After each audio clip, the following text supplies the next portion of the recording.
8:04 en el territorio continental ecuatoriano, buscando la verdad y abogando por la unidad nacional en pro de la paz y la seguridad en el Ecuador. Queremos dialogar con la ex fiscal general del Estado, doctora Mariana Yepes, a propósito de la crisis en la judicatura. ¿En qué institución no habrá crisis?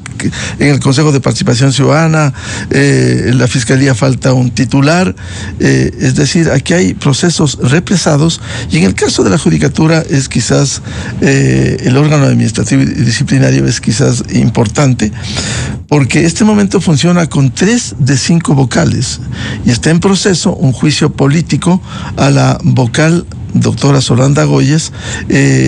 Simplemente esto refleja y mientras tanto el Consejo de Participación no designa a los vocales para el Consejo de la Judicatura, que los actuales están en funciones prorrogadas. ¿Cómo ve esta crisis en la judicatura ecuatoriana, doctora Mariana Yepes? Muy buen día. Por favor, su audio. Muy buenos días. También buen día. Un saludo cordial de mi parte y también para quienes nos estarían escuchando. Es indudable que la función judicial se encuentra en crisis. No solamente creo que a nivel administrativo, como es el Consejo de la Judicatura, sino también en quienes deben administrar justicia.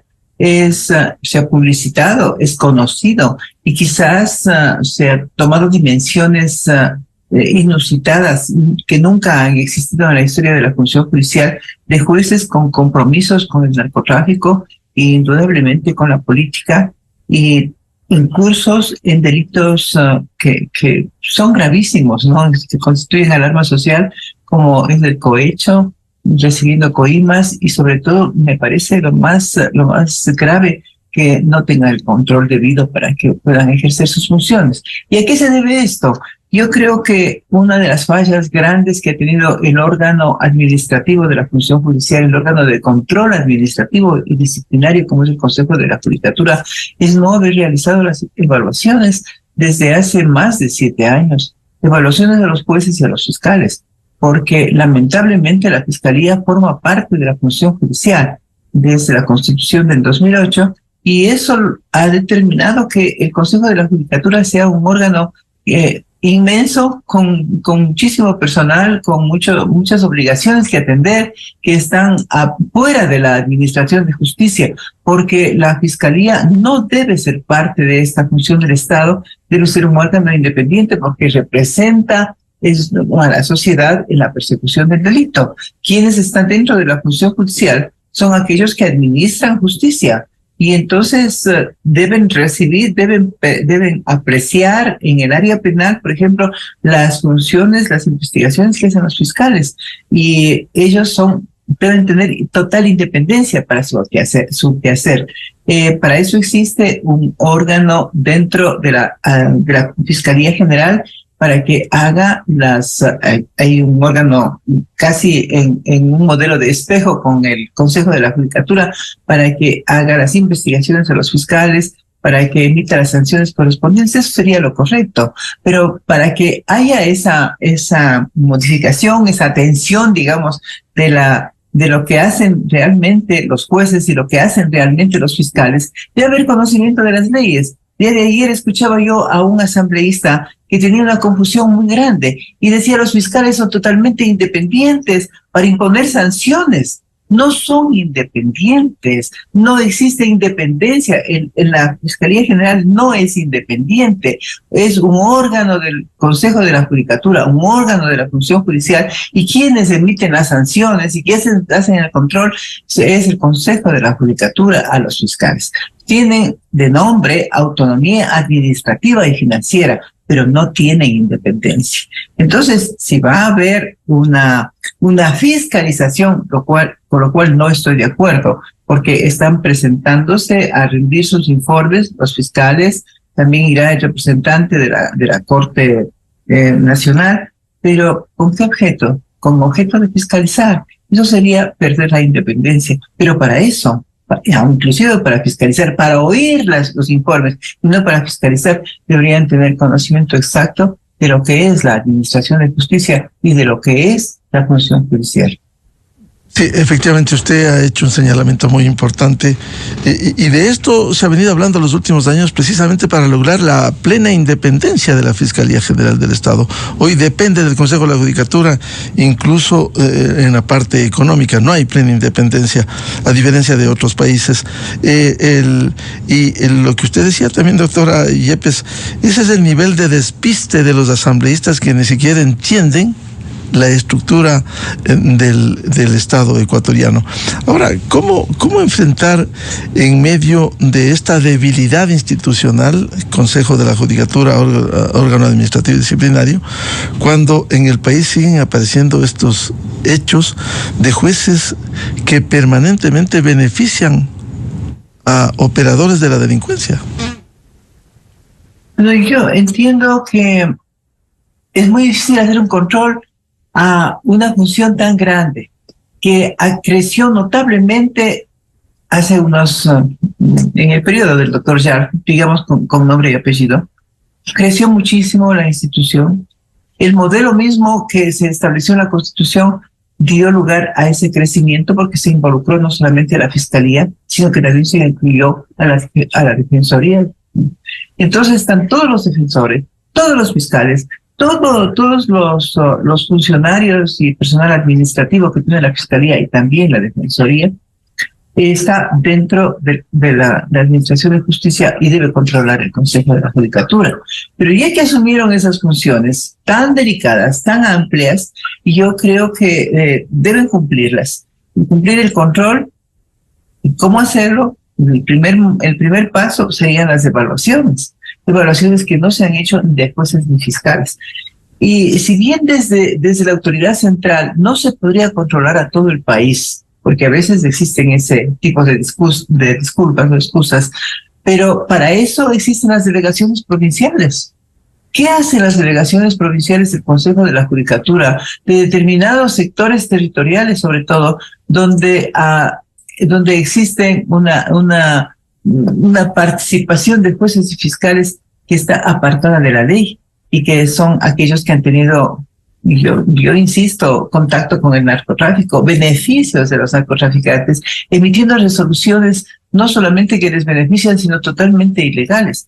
Entonces me parece a mí que falta control por parte de las autoridades provinciales del Consejo de la Judicatura. No sé cómo sea la estructura interna y cómo sea el control de las autoridades centrales, de las autoridades nacionales con relación a los consejos, a las delegaciones provinciales. Son ellas las que están encargadas de hacer esa verificación, de estar en contacto con los jueces, porque esa es la función que tienen los miembros del Consejo de la Judicatura, pero no un contacto para influenciar sobre ellos para que den las resoluciones de determinada manera, sino precisamente para que sea de acuerdo con las normas legales. Hay un tema que es muy importante, que debería planificarse, debería estudiarse, los asambleístas tomando en serio sus actividades. A veces la juventud hace que seamos más rápidos, más ligeros, que quieren las soluciones más rápidas. Pero para el análisis de una ley, para la elaboración de una ley, se requiere tiempo y conocimiento, sobre todo de la institución que se quiere reformar. Hay normas que no requieren, reformas que no requieren tratamiento de la Constitución, una reforma constitucional, sino reformas legales como es el Código Orgánico de la Función Judicial.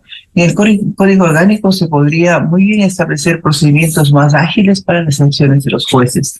Me parece a mí que la suspensión, que creo que debe haber la suspensión de un juez cuando existe una denuncia, cuando se le va a seguir un expediente administrativo, con esas quejas tan graves que existen ahora, no puede haber solamente suspensión por 90 días. Eso es demasiado tiempo. La suspensión podría ser máximo por 30 días, porque es lógico que el funcionario que es objeto de la denuncia sea separado de sus funciones hasta conocer si realmente hay motivo para la queja. Pero entonces, en ese sentido, máximo 30 días. Y aparte, antes había una posibilidad de que una de las funciones que tenía el presidente del Consejo de hacer la suspensión por 30 días o por 90 días. Pero ahora hubo una resolución del Consejo de la Judicatura que le terminó con esa atribución, y esa atribución ahora es de todo el Pleno. Poco difícil que se le una el Pleno. Hemos tenido conocimiento de que ha habido problemas para conseguir quórum, más en la situación que se encuentra ahora.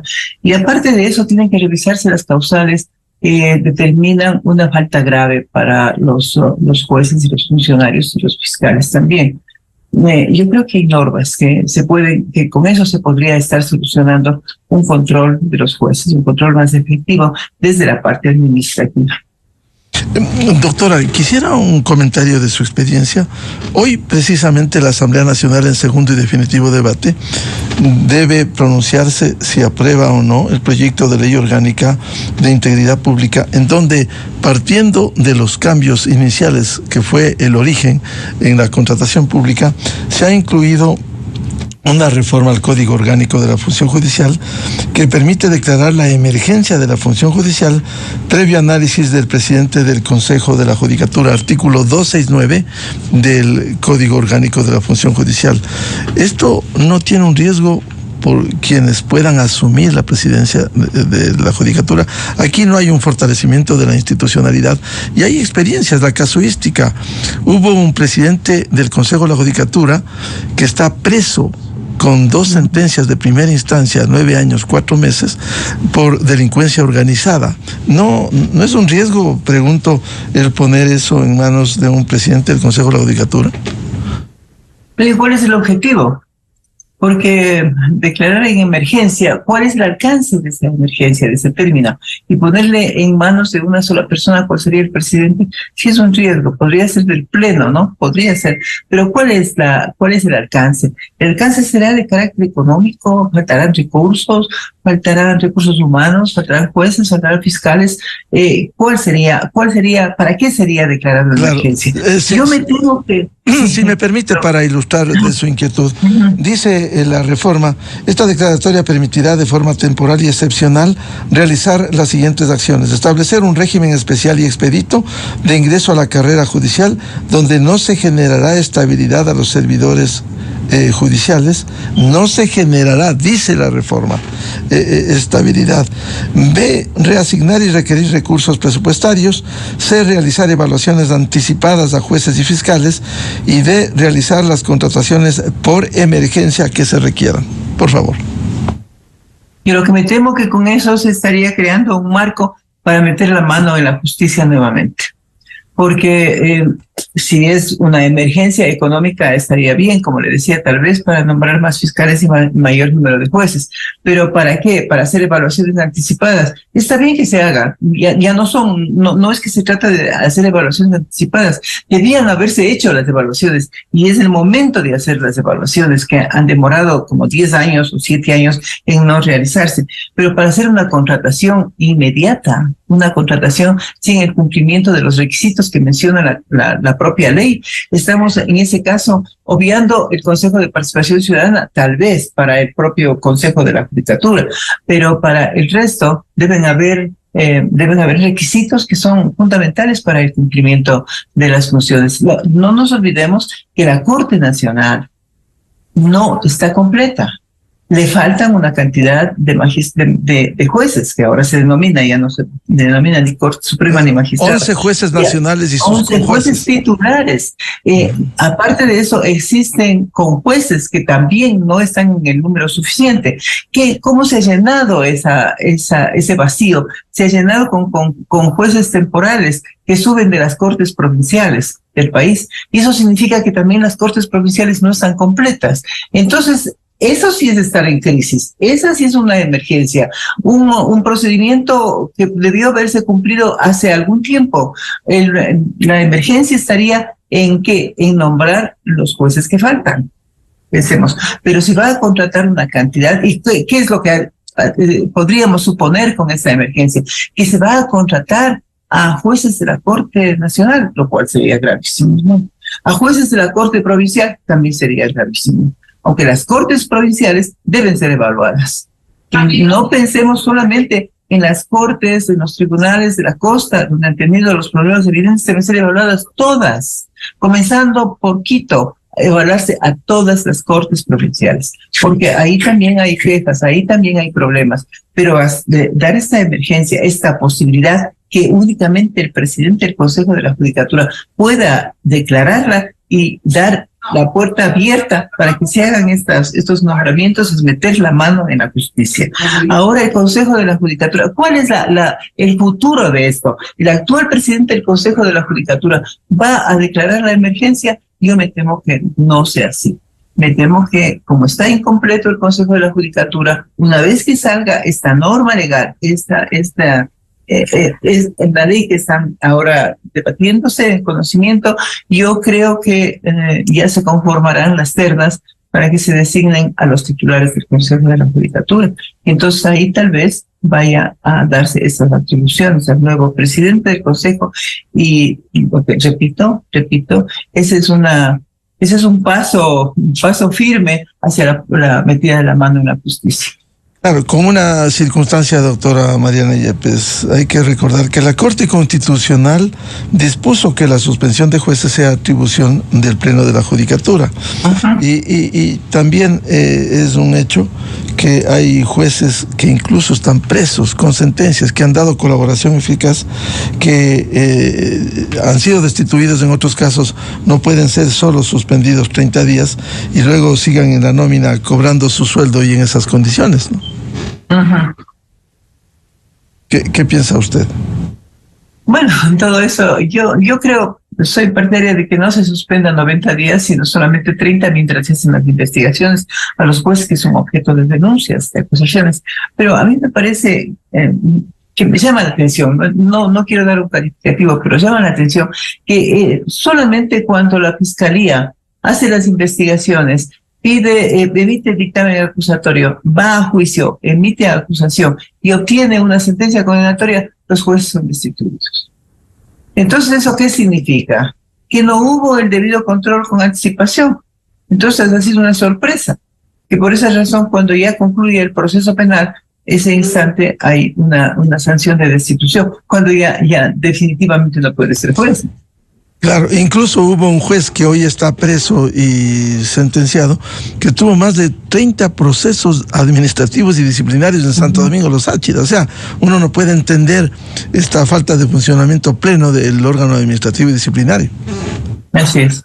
Sí, estamos de acuerdo. Y como le decía, quienes están omitiendo el cumplimiento de sus funciones son los encargados en las provincias, en los distritos. Entonces, si este juez tenía varios expedientes administrativos en su contra, ¿qué hizo el delegado provincial? ¿Cómo pasó su informe al Consejo de la Judicatura? ¿En qué está la falla, no? Entonces, sí llama la atención de eso. Ahora, el Consejo está pasando por una crisis también, una crisis agudísima. No solamente es la función de la Corte Nacional, que es el órgano más alto de administración de justicia. ¿Cómo puede ser que esté incompleto? Ese es un tema que es clarísimo, ¿no? Ahora, esa inquietud también está en manos del Consejo de Participación Ciudadana. Por cierto, el argumento del CPCCS es: no tenemos las ternas. El Ejecutivo no ha enviado la terna desde el año anterior y solo se puede designar cuando estén las ternas para que haya una integración completa del Consejo de la Judicatura. Hay incumplimiento también de las funciones del Estado en enviar las ternas. Es así, y yo creo que si hay reforma constitucional, si a eso vamos a atender, yo creo que también tiene que reformarse en la Constitución la estructura del Consejo de la Judicatura, la forma en la cual se nombra el Consejo de la Judicatura. ¿Cómo inició el Consejo de la Judicatura? Inició en la Constitución del 1998 con una estructura que me parece que era la correcta, es mejor que la actual, aunque no haya sido la mejor, la ideal, pero era mejor que la actual. No había representantes de las funciones del Estado. ¿Por qué tiene que haber representantes de las funciones del Estado para conformar un órgano que es de una función totalmente independiente a los demás órganos del Estado? La función judicial no depende del Ejecutivo, sino tal vez para la parte económica, para el presupuesto. ¿Por qué del Legislativo, ¿no? Y de otros órganos, porque la función judicial es totalmente independiente. ¿Cómo nació? Le decía, precisamente por eso, por el principio de independencia, con representantes de la propia Corte dentro del del Consejo de la Judicatura, y el presidente de la Corte era el presidente del Consejo de la Judicatura. Los demás eran representantes de la academia y de los órganos colegiados de los abogados, y también había una participación de la sociedad civil. Yo creo que ese era un nombramiento más equitativo, ¿no? Porque después que se crea el Consejo de Participación Ciudadana, también es una forma de politizar, porque hemos visto todas, que el Consejo de Participación Ciudadana no es el órgano representante de la ciudadanía, sino representante de determinados partidos políticos que han sido elegidos más en elecciones populares y no con representación de la ciudadanía, ¿no? Doctora Mariana Yepes, un tema final por ahora respecto del concurso para fiscal general del Estado, que es tan importante y que está de alguna manera represado en el Consejo de Participación Ciudadana. La semana anterior hubo anuncios para hacer cambios en el reglamento. Había un planteamiento de que se elimine al menos 36 impedimentos abogados a quienes han defendido en casos de delincuencia organizada. ¿Qué piensa usted? ¿Debiera haber una rigurosidad, mantener esos impedimentos a quienes de alguna manera no tendrían probidad notoria al haber defendido, no sé, a un narcotraficante o a un delincuente condenado? Bueno, yo creo que sí había era un exceso de impedimentos, ¿no? Pero tampoco habría que eliminar todos los impedimentos relacionados con la defensa a personas involucradas en el crimen organizado. Hay algunos casos que no deben constar ahí, pues no. Me parece a mí que a lo menos si está defendiendo a un inocente, yo creo que es injusto que se le impida que participe en el concurso. Pero hay otro ejercicio de la profesión que sí es un tanto peligroso por los contactos que podría tener, es el que defiende los temas de narcotráfico. Eso sí definitivamente no podría existir. Me parece a mí, yo estoy de acuerdo con que se elimine. Yo no sé cómo quedaría el reglamento definitivo. Es obvio que los gremios de abogados defiendan el ejercicio de la profesión, defiendan a sus colegas, ¿no?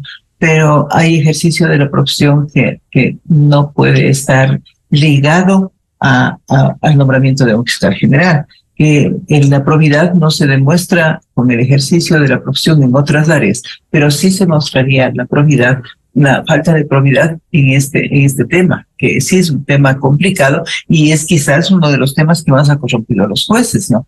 Y que hemos detectado y que ellos han sido sancionados precisamente por ese vínculo con el narcotráfico.